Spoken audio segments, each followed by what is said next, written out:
वेदांताचे मूळ नावाची कथा. दक्षिण भारतातील समुद्राच्या पश्चिम किनाऱ्यावर लांबच्या लांब पसरून राहिलेल्या केरळ प्रांतावर निसर्गाने जणू वरदहस्त ठेवलेला आहे. आंबे, केळी, सुपारी आणि नारळ यांच्या बागा आणि राहिलेल्या जागेत उत्तम भातशेती, एकामागून एक लागून गावांमागे गावांची वस्ती, सारे कसे निसर्गपुत्र. निसर्गाप्रमाणे साऱ्यांचे स्वच्छंद जीवन, स्वच्छंद आणि निरागस जीवनाचे तेज केरळी माणसाच्या चेहऱ्यावर विलसत असे. निसर्गाप्रमाणेच सरस्वतीची कृपा या प्रांतावर आहे.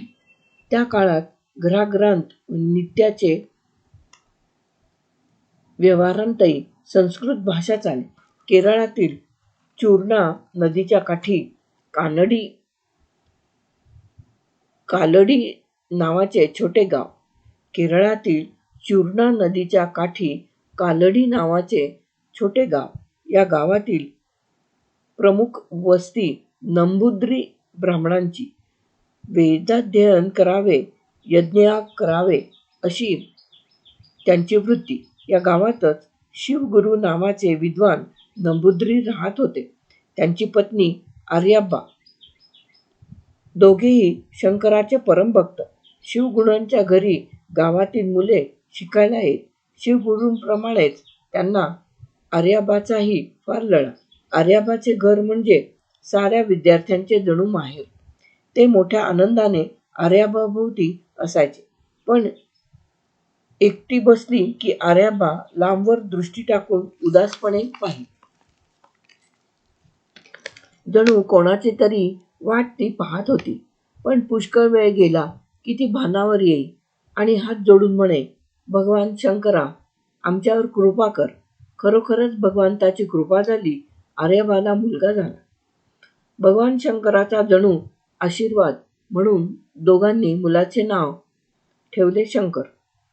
शंकर घरात आला आणि आर्याबाचे घर खऱ्या अर्थाने गोकुळ झाले. साक्षात आनंद तिच्या घरात बागडू लागला. शंकर 3 वर्षाचा झाला. तो अतिशय बुद्धिमान होता. 3ऱ्या वर्षीच अनेक धार्मिक विधी तो बिनचूक करी. एक दिवस छोट्या शंकराला मांडीवर घेऊन त्याचे पिताजी म्हणाले, शंकरा, ज्ञानाची उपासना कर, मृत्यूचे भय बाळगू नकोस.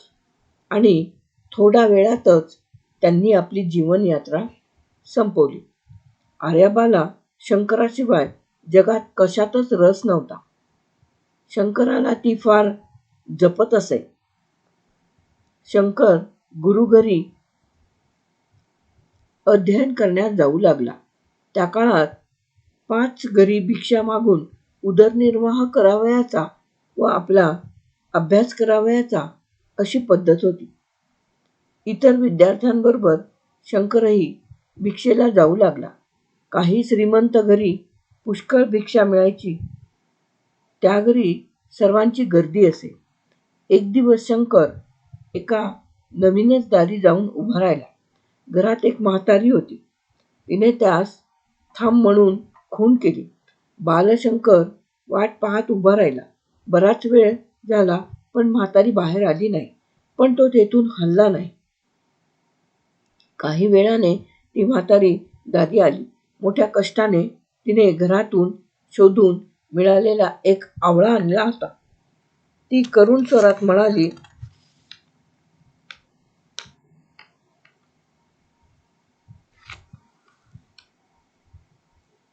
शंकरा,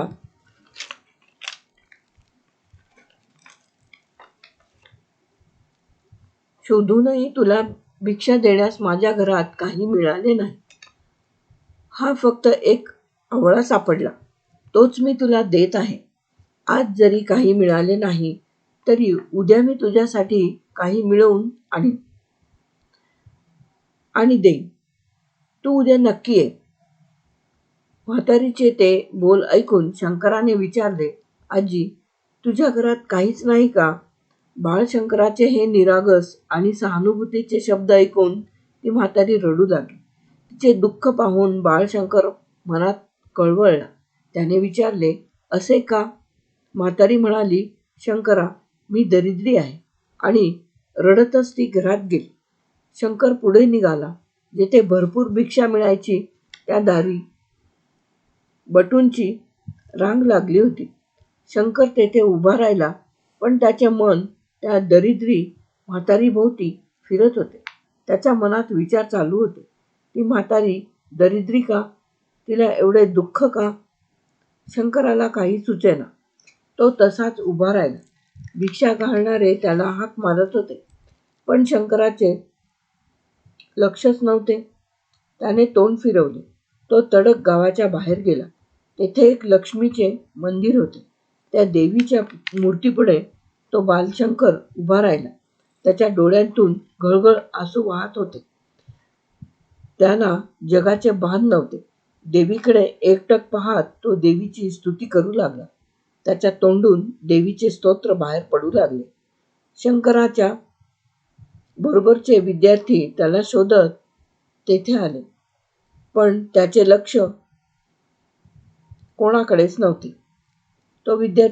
ते विद्यार्थी गावात गेले. त्यांनी शंकर देवीच्या देवळात देवीसमोर रडत उभा आहे हे वृत्त सांगितले. गावातील सर्वांचेच बालशंकरावर प्रेम होते. गावातील प्रमुख देवळात आले. देवीकडे तोंड करून उभे असलेल्या त्या बालशंकराला पाहून त्यांच्या मनात विलक्षण कालवाकालव झाली. अत्यंत आर्त शब्दात तो देवीला आळवत होता. त्याची प्रार्थना संपली, पण डोळ्यांतले आसू तसेच वाहत होते. ते सर्वजण मिळून पुढे गेले. त्यांनी शंकराला विचारले, शंकरा, तुला काय पाहिजे? तू आज भिक्षा घेण्यास का आला नाहीस? शंकराने सारे वृत्त सांगितले. तेव्हा गावचे प्रमुख म्हणाले, शंकरा, या बाईने आपल्याजवळ होते त्यावेळी कोणाला काही दिले नाही. उलट आपल्या दारी आलेल्या अनेकांना हाकलून दिले. म्हणून तिला असे दिवस आले. तिच्याबद्दल कोणाला सहानुभूती नाही. हे ऐकून बालशंकर म्हणाला, पूर्वी तिने कोणाला काही दिले नसेल, पण आज तर सारे घर धुंडून मिळालेला एकच आवळा तोही तिने मला दिला. म्हणजे तिच्यात दातृत्व नक्कीच आहे. शंकराचे बोलणे सर्वांना पटले. सर्वांनी मिळून त्या म्हातारीचे दारिद्र्य फेडले व तिची सर्व सोय केली. बाळपणची शंकराची हीच वृत्ती पुढे वाढली. जगातील दुःख कशामुळे याचा शोध त्याने घेतला. विश्वात सर्वत्र भरून राहिलेल्या सत्याचा, चैतन्याचा व आनंदाचा साक्षात अनुभव घेऊन संपूर्ण विश्वाला तो प्राप्त व्हावा म्हणून सर्वत्र संचार केला. अनेक स्तोत्रे लिहिली. संपूर्ण भारताचा पायी प्रवास केला. जागोजाग सामान्य माणसाला जीवनाचा अर्थ समजेल अशा प्रकारे वेदांताचे विवरण केले. जगद्गुरू पदवी प्राप्त करून घेतली. या जगद्गुरू शंकराचार्यांची प्रेरणा त्या म्हातारीच्या दारिद्र्यामुळे निर्माण झालेली वेदना होती. त्या वेदनेपोटी त्यांनी देवीपुढे जी प्रार्थना केली, जे स्तोत्र रचले, त्याचे नाव कनकधारा स्तोत्र. ती शंकराचार्यांनी रचलेले पहिले स्तोत्र. दुसऱ्याच्या दुःखामुळे निर्माण झालेल्या वेदनेमुळे निर्माण झाले. वेदांताचे सार सांगणारे जगमान्य शंकराचार्यांच्या मूळ प्रेरणेच्या आधारे आपणही आपले जीवन विकसित करू शकतो. कथा समाप्त.